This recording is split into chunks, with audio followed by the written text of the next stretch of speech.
present the paper post-harvest treatments with oxalic on quality of the early season cultivar early loading. Okay. Thank you. Welcome. And good afternoon.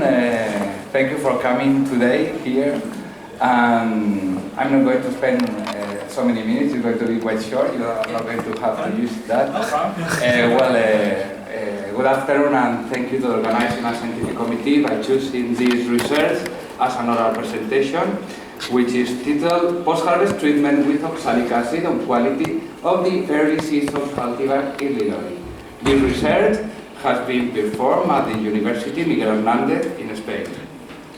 This is my outline presentation. I'm going to start with a short introduction. Following, I'm going to talk just a bit about cherry ripening and quality attributes. Following post-harvest quality losses, and I'm going to talk about which has been the main post-harvest oxalic acid treatments that we have performed in this research, with the main results and discussion, and finally the conclusion. Spain is one of the most important countries growing sweet cherry in the world, after Turkey, USA, Iran, Italy, and Spain. Being the main production areas, Aragon, Extremadura, Catalunya, and Comunidad Valenciana. And in sweet cherry, the maximum quality is associated with the ripening stage at harvest. But this quality can be divided in several categories as organoleptic quality, which is very appreciated by the consumers with parameters as color, taste, aroma, and fruit firmness. Nutritive quality, determined by the sugars, organic acids, proteins, and minerals content, as well as functional quality, mainly due to the bioactive compounds with antioxidant properties as phenolics, anthocyanins in the case of sweet cherry, and vitamins. In fact, non-profit companies as Five a Day strongly recommend eating several and different colors of fruits to provide us of all the fruit bioactive compounds and functional properties of these fruits. In this sense, sweet cherry it will be classified in this group with tomatoes and strawberries. But all this quality deteriorates rapidly during post-harvest, and this is mainly due to the high respiration rate of these cherry fruits and its high transpiration that it leads a high weight losses with loss of fruit firmness, change in color and aroma, as well as nutrients. This is the main reason, because during post-harvest sometimes there is some problems of over-ripening, even there is fungal decay, all of them reducing shelf life of sweet cherry. Early loading cultivar is a very large fruit size with a kidney shape, with a dark breadth, with a long stalk. This cherry type is very sweet, is juicy, and medium durable during storage and transportation. On the other hand, oxalic acid has been described as a natural organic anion in plants, which is able of inducing systemic resistance, controlling fruit tissue browning, and delaying fruit ripening. On the other hand, it's able to control fruit decay too, and it has been described as a natural antioxidant by itself, suppressing lipid peroxidation. We have previously worked in our laboratory with oxalic acid and other products as pomegranate and artichoke. And in our previous results, we have found that oxalic acid has been able to delay or reduce the chilling injury during storage in pomegranate, maintaining quality. And on the other hand, in artichoke, oxalic acid has been able or delay deterioration of the browning of the artichokes, maintaining the chlorophyll content with higher firmness and reduced weight loss. But the objectives in this research has been applying oxalic acid at 3 different concentrations, 1, 10, and 100 millimolar at this cultivar to analyze different quality attributes as color, fruit firmness, acidity, total soluble solids, and respiration rate during 20 days of cold storage, trying to establish which is the possible dose dependence of oxalic acid on post-harvest ripening.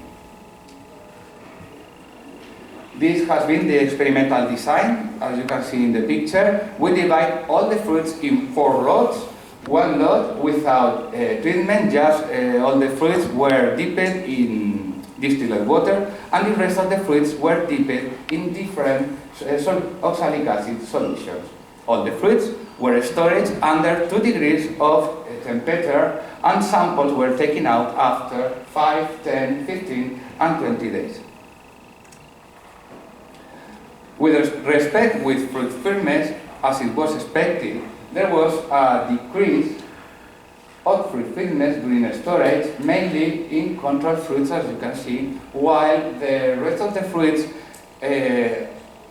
treated with oxalic acid delayed this decrease of the fruit firmness during storage.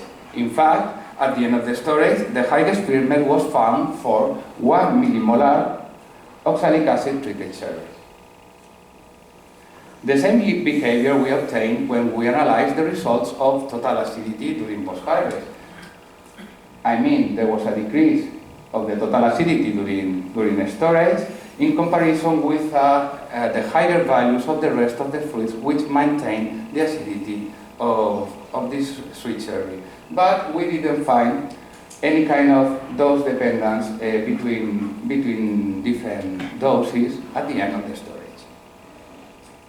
As it was expected too, there was a slight increase in total soluble solids, but without any kind of significant changes or difference, mainly due to the oxalic acid treatment for any concentration and with the control fruits too.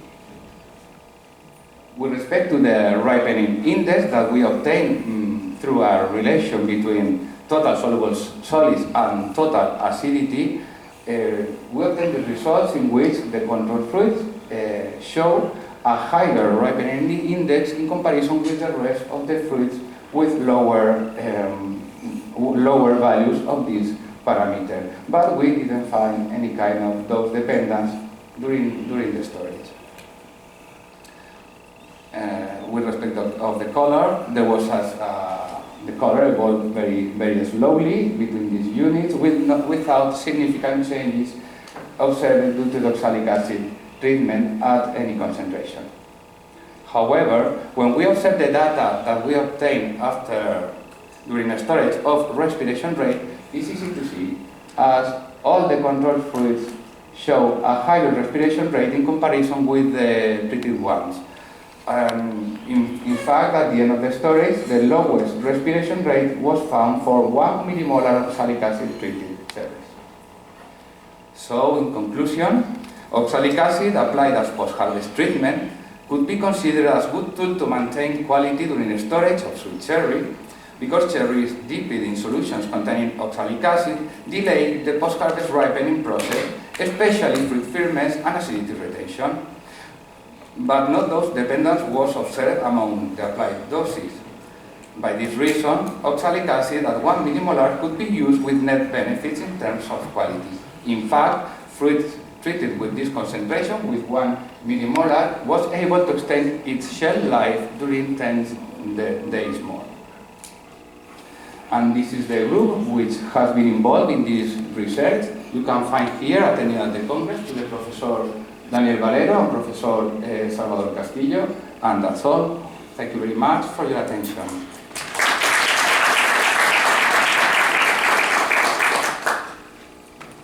Well, we have more than 5 minutes to questions.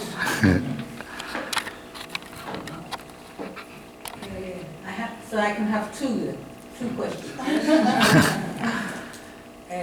What is the effect on taste?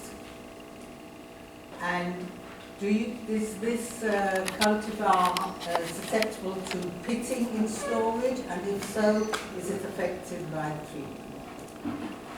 Well, regarding the second question, we evaluate all the different disorders during the storage, and all the kind of pitting or decay was highly reduced with the oxalic treatment.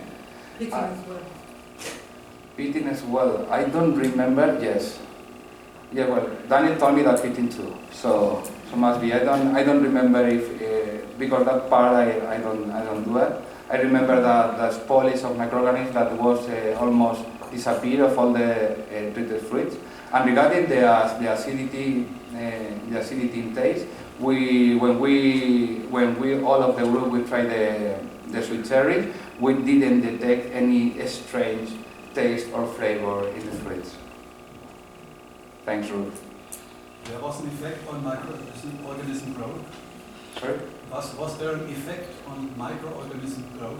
Yeah, we observed an important effect, as I have tried to say before, about the spoilage microorganisms and during post-harvest. Almost there was disappeared no kind of that problem in sweet cherries, as well as we have obtained in another products as artichoke, in which the development of microorganisms was reduced, highly reduced in fruits.